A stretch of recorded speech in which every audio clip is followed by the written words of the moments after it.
Mercredi 20 avril 2011, la salle polyvalente de Paraza accueille une nouvelle rencontre entre producteurs et restaurateurs dans le cadre de l'opération Assiette de pays. L'occasion pour tous ces professionnels d'échanger et surtout de se rencontrer, avec comme objectif la mise en avant des produits locaux. Je voudrais tout d'abord vous souhaiter à tous la bienvenue pour cette nouvelle rencontre producteurs-restaurateurs.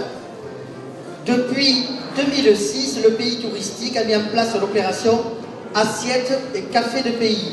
En Corbière-Minervois, nous comptons 9 restaurants participant à l'Assiette de pays et 4 cafés de pays. L'Assiette de pays a trouvé sa clientèle. Elle connaît un succès grandissant malgré une conjoncture difficile pour les restaurateurs. L'assiette de pays, c'est, comme on le dit, une assiette. Dans cette assiette, on retrouve au moins 3 produits de producteurs locaux.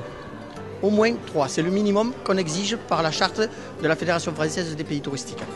Et la rencontre qu'on vient de faire ici permet aux professionnels, donc aux restaurateurs, de trouver des produits locaux qui vont rentrer dans la composition de cette assiette.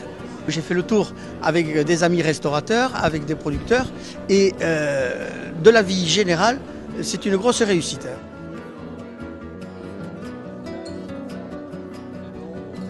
Moi, je suis toujours à la recherche du produit local depuis maintenant 19 ans que je suis installé dans l'Aude. Et dans ce genre de manifestations, quand elles sont réussies, et ça en est la preuve, c'est que j'ai encore découvert des choses que je ne connaissais pas. Ou redécouvert des choses que j'avais goûtées il y a 2 ans, mais qui m'avaient moyennement plu, et qui sont 2 ans plus tard plus intéressantes parce que mieux réalisées. Voilà. Souvent, les restaurateurs n'ont pas le temps d'aller dans les fermes, d'aller visiter les uns et les autres, parce que y a des gens qui sont à Saint-Nazaire, d'autres qui sont à Paraza, et d'autres qui sont à l'autre bout du département. Et donc c'est compliqué, alors que quand il y a une réunion sur un seul endroit et qu'il y a une quarantaine de producteurs, c'est du temps de gagner pour tout le monde, et ça fait des rapprochements qui peuvent être fructifiants pour tout le monde.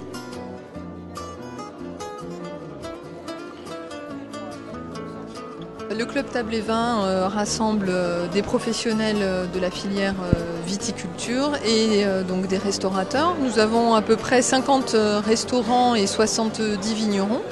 Donc on est là aujourd'hui pour expliquer les animations, les actions qui sont faites tout au long de l'année.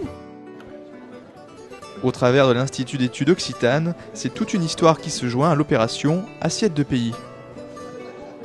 Il est évident que faire des produits, les faire manger, se retrouver autour d'une table, cela, il y a tout un savoir-faire des générations antérieures, il y a tout un vocabulaire, c'est tout un art de vivre, et ça ne peut pas être hors sol.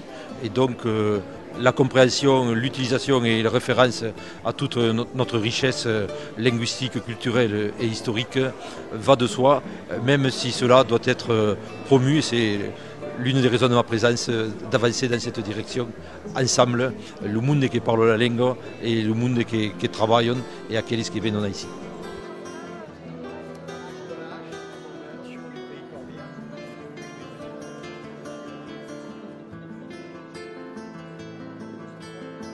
On est très contents. Et l'année prochaine, on va refaire l'opération. Je pense qu'on va la faire sur les Corbières, puisqu'on était dans le Minervois cette année. Donc l'année prochaine, on va monter sur les Corbières. Voilà.